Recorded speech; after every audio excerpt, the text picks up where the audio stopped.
welcome back to Crowned with Lauren. As you can tell from my face, I'm still dying of the plague, but I'm gonna push on anyway. If you didn't catch my last two videos, then I'll link them down below. Also, shame on you. This is gonna be the third video for my Digisoft 202 digital artifact on exchange. So this week I thought we'd get a little bit serious and talk about something that not everybody likes to talk about, and that is, of course, drum roll, money. Money, must be funny. Not my favourite topic. I'm currently dealing with the financial reality of trying to move overseas for the next 2 years to live and work in the UK. If you are about to go on exchange, or you're already on exchange, or you just want some travel saving tips, then I'm your person to speak to, because I have already gone through the hell of trying to save a lot of money in a small amount of time. And then I thought it was so good that I'm just gonna do it all over again. Cries. The first thing that I'm going to talk about is savings. When do you start saving? Because I knew that I wanted to go on exchange in the second semester of my second year, but I didn't really know when that mark would be that I would go from spending money as I usually do and start saving it, you know, like a finance Nazi. One of the things obviously that I did to up my savings was get a part-time job. It's the #1 solution to most of life's monetary problems. Unless you have a working visa, you're not going to be able to work while you're over there, so you actually have to have enough money for everything that you can think of. You have to think about all of the little things, because that's where all of your money is actually going to go.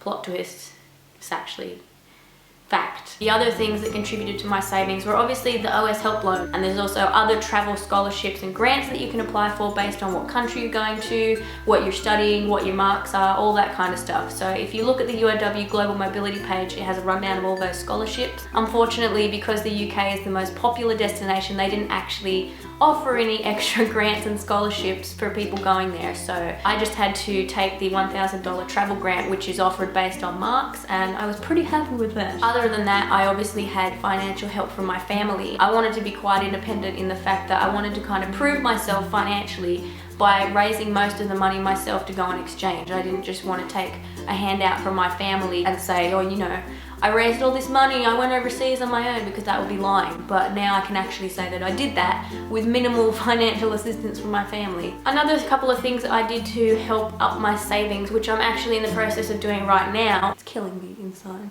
is selling all of your personal belongings that you don't need. I have lost all sentimentality to my possessions because I'm about to move out of the country, and anything that I can't take in a suitcase is basically, you know, useless to me. So feel free to just have a market store or sell it on eBay or on the UOW Facebook group, which I've been using a lot lately. Instead of keeping all those clothes you never wore, you get to use the money from them to do what you want to do overseas. Next, I'm basically going to go through a rundown of the costs of all big ticket items to do with exchange. Basically, the first thing I did before I booked my flight was to obviously apply for accommodation on campus. I stayed in a flat with 13 other people.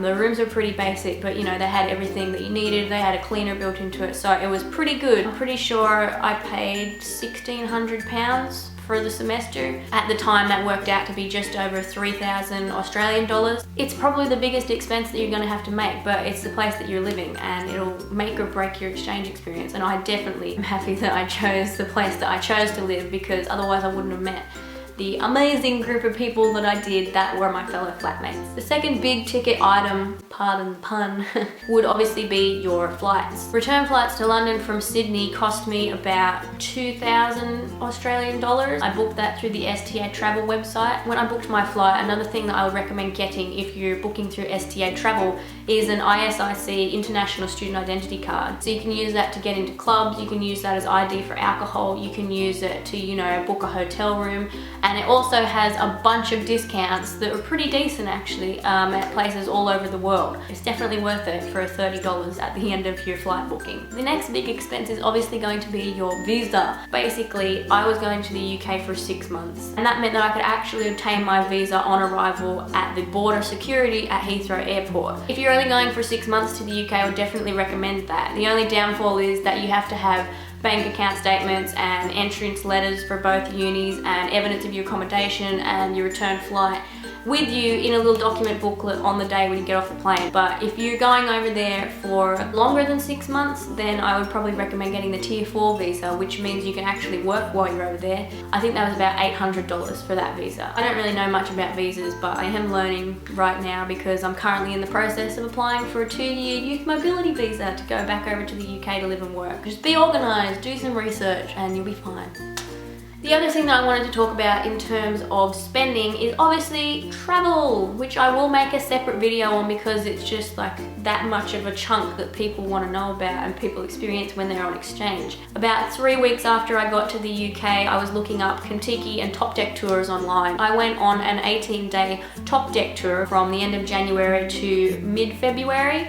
So it was dead winter. I nearly died, but it was alright because I was with 48 other Australians. That was fun to hear after 5 months of an English accent just being blasted by all of it, just everywhere. So that cost me about $2,500 Australian when I booked it back in September last year. I will make another travel video about the pros and cons of independent travel versus group travel because when I was in the UK and Europe, I did both of those things. And there are definite good and bad things about doing each, especially when it's in the middle of winter. The last thing I'm going to talk about in terms of savings and money is budgeting. Everybody told me before I went over, oh, you're going to have to do a weekly budget, you're going to have to be an adult, you're going to have to budget for food and transport and alcohol and textbooks and all that stuff.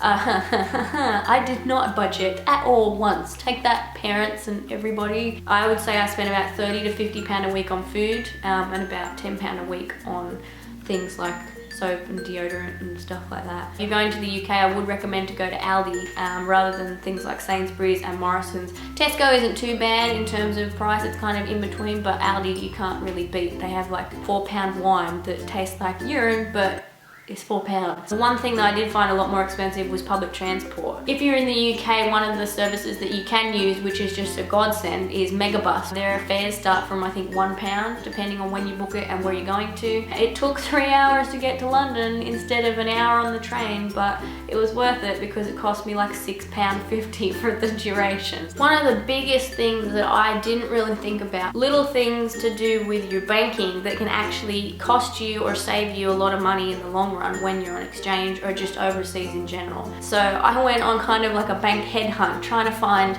banks in Australia that are partners with banks over in the UK. Basically a godsend for, you know, saving on overseas ATM fees. Now I'm going to give you a little pro tip right now. We have to whisper so that CommBank doesn't get offended. The Westpac Global Currency Card, actual lifesaver. They don't charge you any international withdrawal fees if you withdraw at their partner bank's ATM, which is Barclays, which is one of the major banks, particularly for internationals in the UK. And luckily there was a Barclays on campus at UEA, so I just went to the Barclays ATM every time I wanted money, got it out for free, and that was it. If you're moving around a lot, I would say it's a lot harder to keep track of your money because when I was living on campus, I would constantly check my bank account, I would withdraw funds from my Australian account and move it over to my travel card. I had a credit card which I kept track of slightly, very badly, but when I was traveling, it was, you know, a different story. I remember I was in Rome and I got an email that I'd been charged $40 for not paying my credit card bill on time. You need to have a general idea of how much you're spending and a general idea of how much you have left and how much you'll need for each week that you have left before you fly home, because otherwise you could be a bit of a pickle come the end of your exchange. Last thing I'm going to talk about in terms of savings is what we all have come to this video wanting to know, and that is how much do I need? How many dollars do I need to go on exchange? The letdown is that I don't really have a definitive answer. If you're someone who wants to travel a lot of the time, then obviously you're going to need to have more money saved up to be able to do that. I would say around the $15,000 to $17,000 mark. I had $15,000 in savings when I went over there, and I had a $3,000 limit credit card. But when you really break it down, about $7,000 of that is going to come from your OS Help loan and your university grant. If you have a part-time job, I think I saved up about $5,000 from that, which is not really that much if you go over a whole year of working. I only worked about 2 shifts a fortnight and I still managed to save up that amount. So the rest was obviously assistance from my family. I didn't want to let it go to my head, and I still budgeted and thought critically about my savings when I was about to go, when I got over there, and when I was about to come back. And that's how I ended up coming back with a lot more left over than I actually considered. I basically thought I was going to come back and be broke, which was true, but I wasn't that broke.